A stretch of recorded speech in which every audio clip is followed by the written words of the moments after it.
안녕하세요. 돈이 되는 블로그를 만들어드리는 블로그 파이터 돈부디입니다. 이번 영상에서는 블로그로 과연 돈을 벌 수 있을까에 대해서 중점적으로 다뤄보도록 하겠습니다.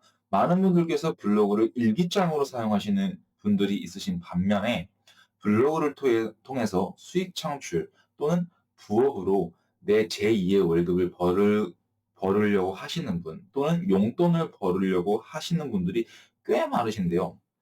블로그를 통해서 수익을 창출하는 방법은 정말 무궁무진합니다. 네.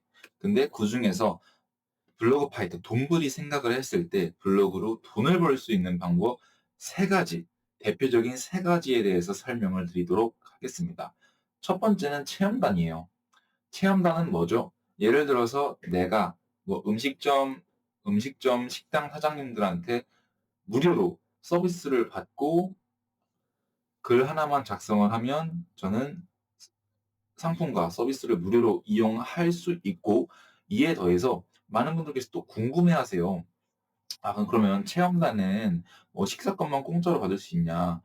식사권만 공짜로 받을 수도 있고요. 예를 들어서 여러분의 블로그 지수가 뭐 준체 6 또는 최적 1, 2, 3이라면 식사권 플러스 소정의 비용, 돈까지 받을 수 있습니다. 물론 이거는 식당 사장님 바이 사장님, 음식점 사장님 바이 사장님이니까 이거는 좀 예외적인 상황이지만 나의 한 달 동안의 식비와 뭐 식비뿐만 아니라 소정의 비용까지 이익 창출을 할 수 있다라고 말씀을 드리고, 두 번째가 자신의 블로그를 이용해서 자기가 사업을 하고 있으신 대표님들이시라면 자신의 사업체를 광고를 해가지고 상품과 서비스를 판매하는 걸 말하겠죠.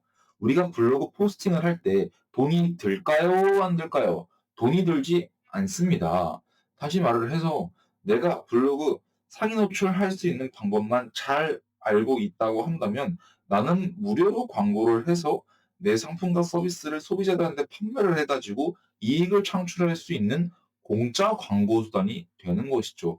이 얼마나 좋은 광고 수단일까요? 그렇기 때문에 최근에 네이버에서는 플레이스를 많이 밀어주고 있죠. 왜? 플레이스 제일 상단에는 광고 하나, 두 개가 차지하고 있고, 검색 광고는 1위부터 끝까지 다 클릭당 얼마씩 비용을 지불해야 하기 때문이죠.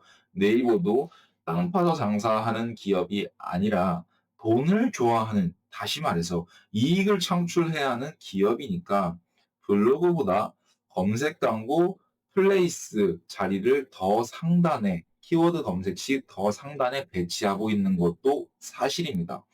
그리고 세 번째가 제가 본분이 하고 있는 블로그 관리 대행 서비스인데요. 블로그 관리 대행 서비스란 뭐냐면, 예를 들어서 내가 뭐라고 할까요? 변호사라고 가정을 합시다.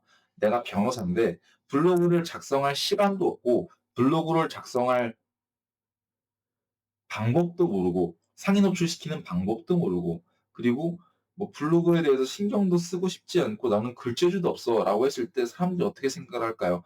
차라리 그 시간에 내가 사건 하나를 더 받자 라는 생각에 그냥 블로그 광고 대행사한테 돈을 주고 당신이 알아서 내 아이디 비밀번호 알려줄 테니까 알아서 블로그 포스팅 작성을 해주세요. 한 건당 얼마 책정해서 돈 드릴 테니까 알아서 모든 것을 A부터 Z까지 알아서 작성을 해주세요.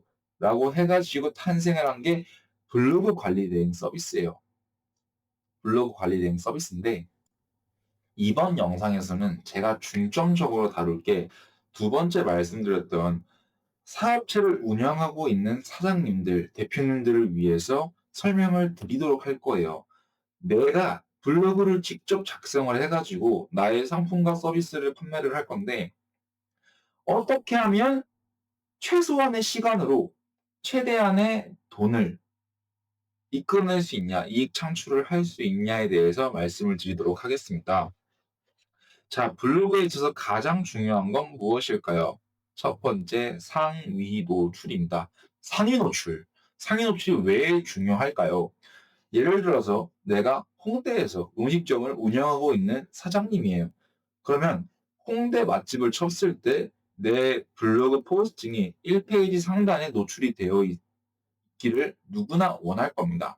근데 만약에 1페이지가 아니라 4페이지, 5페이지에 노출이 되어 있다고 한다면 과연 사람들이 볼까요? 당연히 사람들이 보기야 하겠죠. 근데 1페이지에 상위 노출이 되었을 때보다 4페이지, 5페이지에 상위 노출이 되어 있다고 한다면 사람들이 클릭하는 비율이 상당히 현저히 줄어들겠죠. 그렇기 때문에 1페이지에 상위 노출되는 게 무엇보다 중요합니다. 그리고 1페이지 상위 노출이 된다고 한다면 제일 좋은 게 첫 번째, 두 번째에 1, 2위에 랭크되어 오는 게 제일 중요하겠죠.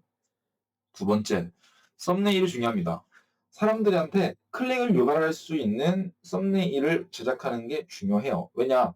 예를 들어서 홍대 맛집을 검색을 했을 때 블로그 기준으로 1위부터 인기글 기준으로 1위부터 7위까지 있는데 뭐 1, 2, 3, 4, 5, 6, 7 중에서 사람들이 유입자들이 검색을 할 때 처음에 뭐가 볼까요? 제목이 보이고 썸네일이 보일 텐데 사람들은 아무래도 더 자극적인 요소에 이끌리다 보니까 썸네일을 더 자극적이고 더 고화질인 사진, 그림에 더 민감하게 반응하여서 호기심을 가지고 클릭하게 되는 그 심리가 있어요. 그래서 썸네일은 최대한 자극적이고 최대한 선명한 사진으로 작성을 해서 업로드를 하는 것을 권장드립니다. 자, 검색 유입자가 내 블로그 포스팅을 클릭을 해서 내 블로그 포스팅에 들어왔어. 그러면 그때 가장 중요한 게 뭐야? 글 퀄리티지. 얼마나 내가 상품과 서비스에 대해서 잘 설명하고 있는지, 논리적으로 설명하고 있는지, 검색 유입자들이 내 상품과 서비스를 구매할 수 있는 그 구미가 당기게끔 하는 그 멘트를 넣었는지, 글 퀄리티가 상당히 중요합니다. 자, 여기서 첫 번째 뭐였어요? 상위 노출. 두 번째 뭐였어요? 썸네일. 세 번째 뭐였어요? 글 퀄리티. 이거는 누구나 블로그 대행사를 운영하는 사람이라고 하더라도, 아니, 블로그를 조금이라도 아는 사람이라고 한다면 이 세 가지는 누구나 아는 사실이에요. 네 번째, 가장 중요한 키워드 경쟁도가 제일 중요합니다. 제일 중요한 게 뭐라고 했어요? 상위 노출이라고 했어요. 근데 왜 키워드 경쟁도가 중요하냐면 자신이 예를 들어서 준체 2야. 준체 2인데 블로그를 모른다면 내가 예를 들어서 홍대에서 음식점을 운영하고 있어. 그러면 어떤 키워드를 잡고 싶겠어요? 홍대 맛집, 연남동 맛집 이렇게 굵직굵직하고 키워드 검색량이 많은 키워드를 잡고 싶겠죠. 근데 현실은 뭐야? 연남동 맛집, 제가 확인은 안 해봤지만 연남동 맛집, 홍대 맛집 같은 경우에는 스마트 블록이 아니라 만약 인기글로 되어 있다면 1위부터 7위가 최적 블록으로 도배가 되어 있을 확률이 상당히 높아요. 왜? 홍대 연남동 근처에 있는 음식점 식당 사장님들께서는 한 달에 몇십 명의 체험단을 불러가지고 체험단 광고 비용을 태우기 때문이죠. 음식과 서비스를 제공한다는 것도 비용에 포함을 시킨 겁니다. 그러면 여기서 내가 준체 2를 가지고 최적 블록으로 이길 수 있어? 이기기란 상당히 희박한 확률입니다. 그래서 어떻게 해야 돼? 예를 들어서 홍대 맛집, 연남동 맛집보다 조금 더 키워드 경쟁도가 덜한 동교동 맛집, 서교동 맛집 이렇게 검색량은 좀 줄어든다고 하더라도 이 리스크를 감수를 해야 돼요. 왜? 나는 지수가 낮은 후발주자이기 때문에 키워드 경쟁도가 낮다. 키워드 경쟁도가 낮고 월 검색량이 낮은 이 키워드를 공략을 해야 돼요. 이 키워드가 자신 현재 블로그 지수에 맞는 키워드 경쟁도입니다. 그래서 무조건 맛집 키워드만 고수하는 게 아니라 동교동 맛집, 서교동 맛집, 동교동 음식 잘하는 곳, 서교동 음식 잘하는 곳 이렇게 세부 키워드로 잘라서 쪼개서 들어가야 여러분이 블로그 광고로 돈을 버실 생각이 있으신 분들이시라면 블로그 광고 후발주자라면 이렇게 틈새 시장을 공략을 해서 여러분의 사업체를 더 블로그를 통해서 이익 창출을 해야 된다라고 말씀을 드리면서 이번 영상 마치도록 하겠습니다. 이번 영상 도움이 되셨다면 좋아요 한번, 구독 한번 정중하게 부탁드리고 이번 영상 마치도록 하겠습니다. 감사합니다.